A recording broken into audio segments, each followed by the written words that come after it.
उसमें सॉरी लफ्ज़ों में आप अपनी बड़ी बात कहते हैं, तो इसलिए वहाँ पर जो है ये इस चीज़ की आपके माफ़ी है कि आप हिंदी लफ्ज़ या किसी और ज़बान का लफ्ज़ भी आप इसमें इस्तेमाल कर सकते हैं। तो पहली बात जब आप तकलीफ जब आती है इसके अंदर, तब आप जो है फन पारा जब वजूद में आने लगता है और कारी के जहन में ये चीज़ें जब पैदा होती हैं कि हम क्या लिखने का नहीं, तब से तनक़ीदी शऊर काम करना शुरू कर देता है। दूसरी बात, देखने या पढ़ने वाले के दरमियान राब्ते का काम देती है ना। फन पारा मुकम्मल होने के बाद हमारे सामने आया, छपकर नजर यहाँ पर आ गया वो, है ना, और नहीं भी आया तो हमारे दोस्त ने गज़ल लिखी, वो हमें भेजी कि आप पढ़ो और इस पर अपनी तनक़ीदी राय दो या इजहार ख्याल जो इस पर आप अपना बताइए मुझे, या कुछ कमी हो तो बताइए मुझे। तो उस वक्त क्या होगा कि लिखने वाला जब लिख रहा था उस वक्त उसका जहन कहाँ जा रहा था, पढ़ने वाले का जहन भी वहीं जाए, तब तो वो एक कामयाब नज़्म है, कामयाब नज़्म है, कामयाब जो है गज़ल है, कामयाब नज़्म है। तो ये जो सारी चीज़ है, तो पढ़ने वाले का जहन वहाँ जाए, उसका जहाँ लिखने वाले का गया, ठीक है। दूसरी बात, पढ़ने वाले और लिखने वाले के जहन के दरमियान जो है राब्ता कायम करेगा, राब्ता कायम करेगा तो वहाँ पर तनक़ीदी शऊर काम करेगा।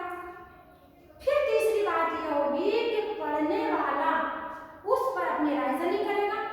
रायज़नी भी कैसे करेगा, जानिबदाराना तौर पर, जानिबदारी नहीं रखेगा उसके अंदर, है ना, जानिबदाराना नहीं रखेगा तो गैर जानिबदाराना तौर पर जो है उसमें अपनी रायज़नी करेगा, यानी अदबी उसूलों को मद्देनजर रखते हुए वो अपनी राय उस पर देगा, खरे खोटे में फ़र्क करेगा, अच्छे और बुरे को वाज़ेह करेगा। तो गैर जानिबदाराना तनक़ीद का जो है पहली शर्त है कि गैर जानिबदारी उसमें आपकी होनी चाहिए। मैं चाहती हूँ कि मेरी फ्रेंड है या मेरी सहेली है, इसको जो है इसने गज़ल लिखी तो सबसे बढ़िया है, मैं इसकी कमी तो निकाल ही नहीं सकती। अगर कलीमुद्दीन अगर अहमद अगर ऐसा सोचते तो हाल ही के लिए वो ऐसा नहीं लिखते, क्योंकि उन्होंने गैर जानिबदारी से काम लिया था। तो जानिबदाराना तौर पर हमें काम नहीं लेकर गैर जानिबदाराना तौर पर हमें काम लेना चाहिए। अदब में तनक़ीद की कारफरमाई उसी वक्त शुरू हो जाती है जब फनकार के ज़हन में किसी फन पारे की दावेल पढ़ने लगती है। गोया तख्लीकी अमल के साथ साथ तनक़ीदी अमल भी शुरू हो जाता है। मैंने आपको बताया ना, जैसे ही तख्लीक वजूद में आती है तनक़ीद जो है शुरू हो जाती है, क्योंकि वो सोचने समझने का उसमें तनक़ीदी शऊर है, उसमें वो सोचेगा, वो हवा में कुछ नहीं लिखेगा, है ना, उसूलों को, नियम कानूनों को, सारी चीज़ों को वो मद्देनजर रखते हुए पाबंदी के साथ लिखेगा। उसके बाद उसमें उसकी नोक पलक जो है संवारेगा, उसको अच्छे से अच्छा उसको दिखाने की कोशिश करेगा कि दुनिया के सामने जो है मेरी नज़्म या मेरी तख्लीक या मेरी तस्नीफ जो भी है वो जाए दुनिया के सामने।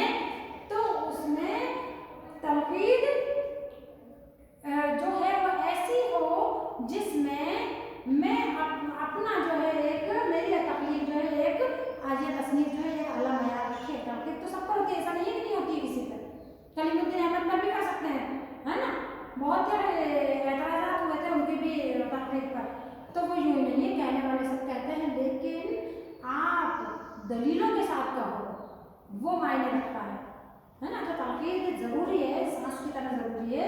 अदब की गंदगी जो है वो तनक़ीद से छटती, वरना तनक़ीद नहीं हो तो अदब के अंदर वो कहते हैं ना भीड़ आगे जमा हो जाएगी। अब उस भीड़ में आपको क्या पढ़ना है क्या नहीं पढ़ना है ये कैसे तय होगा? तनक़ीद होगी तो आप दूसरों में तनक़ीद पढ़कर भी आप तय कर सकते हो कि क्या चीज़ सही है क्या नहीं।